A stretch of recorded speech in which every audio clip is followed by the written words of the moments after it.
Hi, Dr. Stark and my fellow classmates. I decided to do my presentation on the history of mental institutions and asylums because mental health has always been intriguing to me, and I'm majoring in psychology, hoping one day to work with mentally ill people and help them have a better outcome on their lives, because I personally know how much struggle it is to deal with mental health issues. It affects our day-to-day functioning and really makes some things extremely difficult, if not impossible. So I have extreme empathy for these patients that unfortunately have to spend their time in an institution or a ward.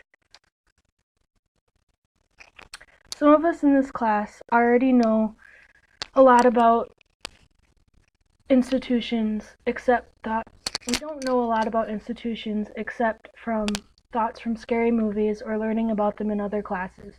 We already know from this class and learning about the lobotomy procedure that patients were treated very inhumanely. Sometimes patients were starved, unclothed, and even chained to beds.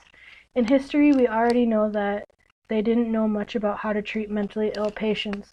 So once hospitals started coming out more commonly in the 17th century, families would be advised to just drop off their loved ones, not knowing what to do with them or how to help them anymore.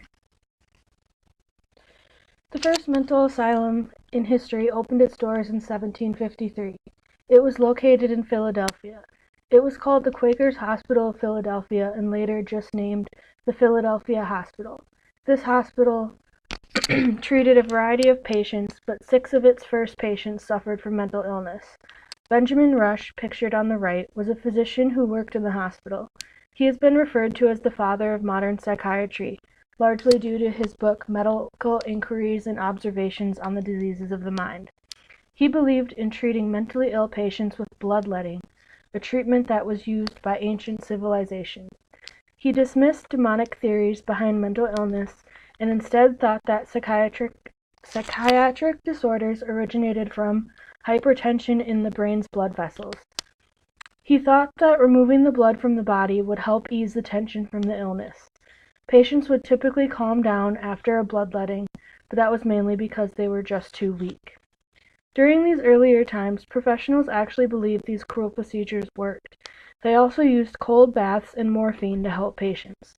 Asylums changed from treating patients to just housing them.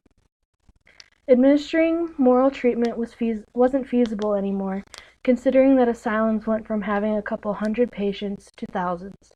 According to Benjamin and Baker, on average, 57 patients were admitted to each asylum. In the 1870s, that number rose to 473.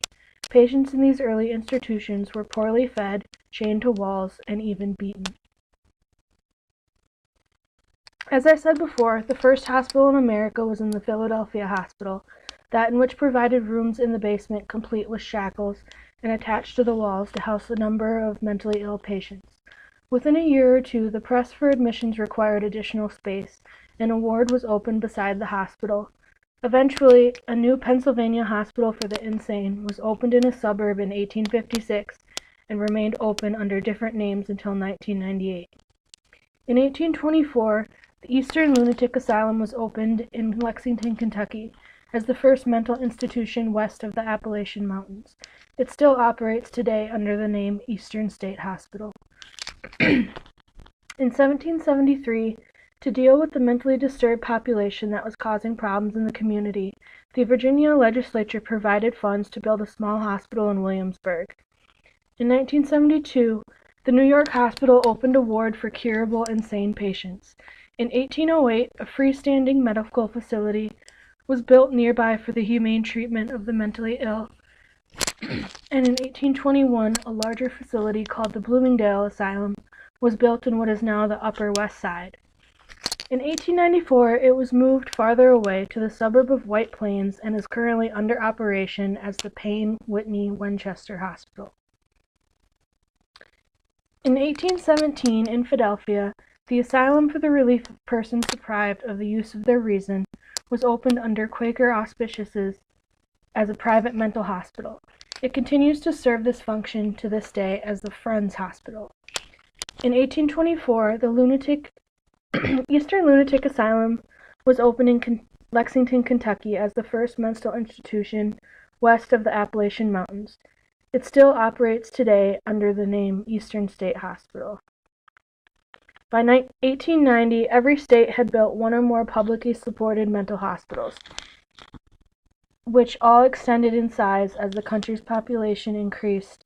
By mid-20th century, the hospitals housed over 500,000 patients, but again to diminish in size as new methods of treatment became available. When mental institutions came to mind now, I think of scary movies and haunted shows about them, don't you?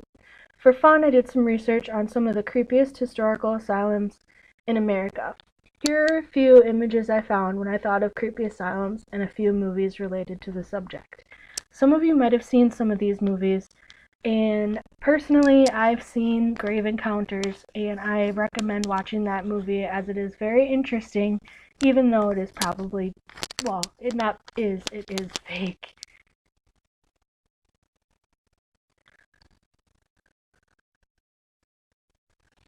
The Greystone Park Psychiatric Hospital is located in Morris Plains, New Jersey, as it operated from 1876 to the present. Their intentions were to provide a sanctuary for the mentally ill. They squeezed 2,412 patients in a space meant for 1,600. To make matters worse, they adopted controversial treatment for its patients, administering insulin shock therapy and electroconvulsive therapy to veterans suffering from PTSD. There are amounts of sexual abuse, suicide, death, and even the well-publicized escape of a rapist. There was a pressure for Greystone to close. New Jersey's mental health officials since made plans to replace the facility with a smaller hospital. We only hope the new 750-bed facility will provide more humane treatment. The Overbrook Insane Asylum is number 4, located in Cedar Grove, New Jersey. It was operating from 1896 to 1975. This hospital was originally chosen for its house-like, tranquil setting, but the patients weren't provided the tranquility inside like we would hope to see from the outside. Overbrook's patients were subject to a horrifying level of neglect, including an incident in 1917 where 24 patients were left to freeze to death in their own beds. After the influx of patients post-World War II, the hospital got so crowded that almost 150 patients went missing. The hospital tunnels are said to be heavily guarded against trespassers. Do you guys think that means it's haunted? The hospital was also used as the set of Chuck Palahniuk's Choke. Number 3 is the Topeka State Hospital, located in Topeka, Kansas. This facility ran from 1872 to 1997. The Topeka State Hospital is said to be a real-life American horror story. The patients at the hospital were regularly subject to cruelties meant to cure them of their illnesses. Patients were reported to have been abused and raped, and according to one report, confined in leather straps so long that the skin was growing around the straps. That sounds a little terrifying to me. They also castrated their patients. Can you believe that? In 1931, Kansas law gave the right for the hospital to castrate their patients for habitual criminals, idiots, epileptics, imbeciles, and insane. As a result, 54 castrations took place in the Topeka State Hospital. This was particularly troubling considering the hospital was later found to have many patients whose identities and illnesses were unknown and lacked the proper paperwork to be committed. Number 2 on the list is Pennhurst Insane Asylum. This hospital is located in Spring City, Pennsylvania, and it was opened from 1908 to 1987. This hospital was built to educate and care for the mentally disabled, but in little less than a decade it was clear that they were doing nothing of the sort. In 1986, CBS 10 correspondent Bill Baldini televised an expose of the institution called Suffer the Little Children.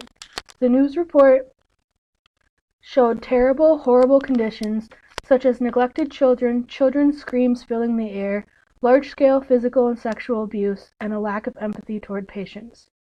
It is reported that children who bit one another got a warning, and the second time they got their teeth pulled. It was accounted to be unsanitary, inhumane, and dangerous.